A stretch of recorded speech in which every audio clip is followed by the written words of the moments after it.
a little experiment with a homeless person. Not like on them, it's not like electrodes. With them, voluntarily helped me. Because the whole idea of giving, right? You've all walked down the street and you've all seen someone begging, and you either have or haven't thrown a few pennies in their cup. When you do, you feel good. You bought that feeling. That is a legitimate commercial transaction. You know, commercial transactions are defined as the exchange of consideration. There was an exchange of consideration here. You gave money, you got the feeling of goodwill. You paid for that feeling.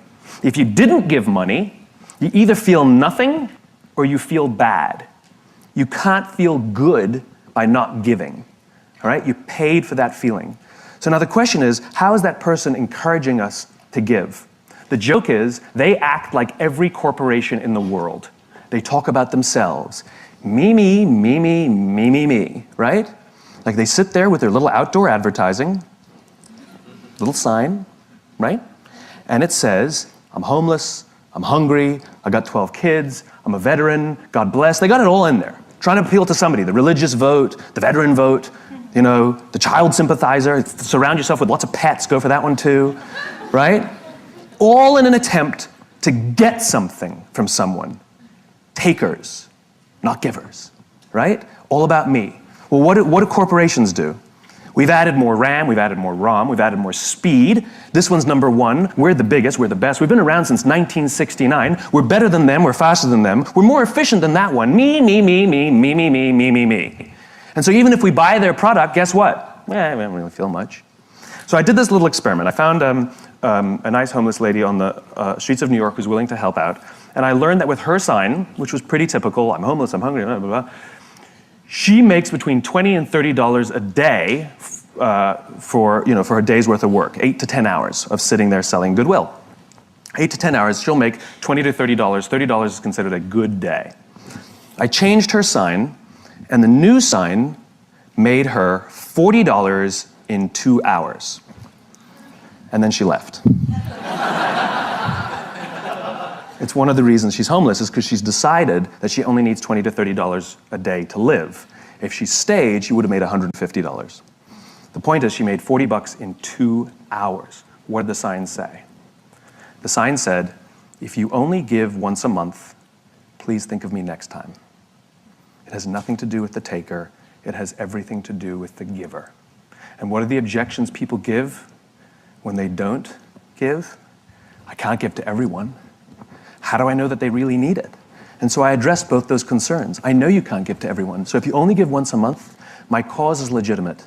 I will still be here when you're ready to give. $40, 2 hours. Make it about them, not about you. The fact of the matter is 100% of customers are people. And 100% of clients are people. And 100% of employees are people. I don't care how good your product is, I don't care how good your marketing is, I don't care how good your design is. If you don't understand people, you don't understand business. We are social animals, we are human beings, and our survival depends on our ability to form trusting relationships. Do you ever watch Deadliest Catch on the Discovery Channel? I was flipping through the channels one night and Deadliest Catch came on. And on this episode, just random, they were in a huge storm. Now, for those of you who don't know Deadliest Catch, they take these crab fishing boats out in the Bering Sea, which is like terrible. And they put cameras on them, and we watch, right? The reason that's, I guess, significant is because these crab fishermen have, I think, one of the top 5 deadliest jobs in the world. You know, I don't know what the exact number is, but dozens of fishermen die every year doing this. We apparently find that entertaining, which it actually is. So they have cameras only on 5 or 6 of the ships, even though there are many, many, many ships that go out fishing every season, and they don't really come into proximity with each other because the ocean's huge, and they usually sabotage each other and give each other false information because they're all competitors. They're all looking to get the crabs and make sure that they find them and somebody else doesn't, and it's business, right? It's just business. It's okay. We all do the same thing in our own companies. And in this one episode, this big, huge storm was so violent that they had to bring all the pots, which are the big cages that they catch the crabs in. They had to bring all the pots back on the boat and wait out the storm. And just by dumb luck, one of the boats that had cameras on it was in proximity of a boat that didn't have cameras on it. And so they had secured all their pots on the deck, and so they started filming the other boat. And they filmed a guy climbing on the outside of the cage, securing the pots. And all of a sudden, a huge wave hits the side of the boat, and the guy's not there anymore. And the people on the boat with the cameras start screaming, "Man overboard, man overboard, man overboard." And they turn their boat towards where they think he might be. He's a stranger, they don't know him, they don't know the crew members of the other boat, and yet they react, and they turn towards him. And they find him in the drink, and for those of you who don't understand how dangerous this is, if the water is so cold that if you're in the water for, I think that it's a minute or a minute 30, hypothermia will set in and you die. And they come upon him, and he's screaming, "Don't let me die, don't let me die." And they pull him on board, not out of the woods yet. They strip off his clothes because it's wet and cold, and they wrap blankets around him to prevent hypothermia from setting in. And he survives. And it's overwhelming.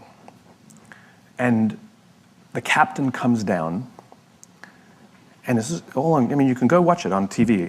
The captain comes down, and he hugs this stranger, this young man, his competitor. He hugs this guy as if he's his own son. I lost it. Everybody is crying. And you realize what happened here was a human interaction. And the reason they risk their own lives to help this other person, even though they spend every other day trying to get ahead and sabotage, is because at the end of the day, they're all crab fishermen. And they know something about each other. And they know something about the risk that they all take to do this. And when push comes to shove, they will put themselves out there to help each other for no other reason than they get it. They're one of the same. I will promise you that every single member of that crew that day went home with a feeling of fulfillment.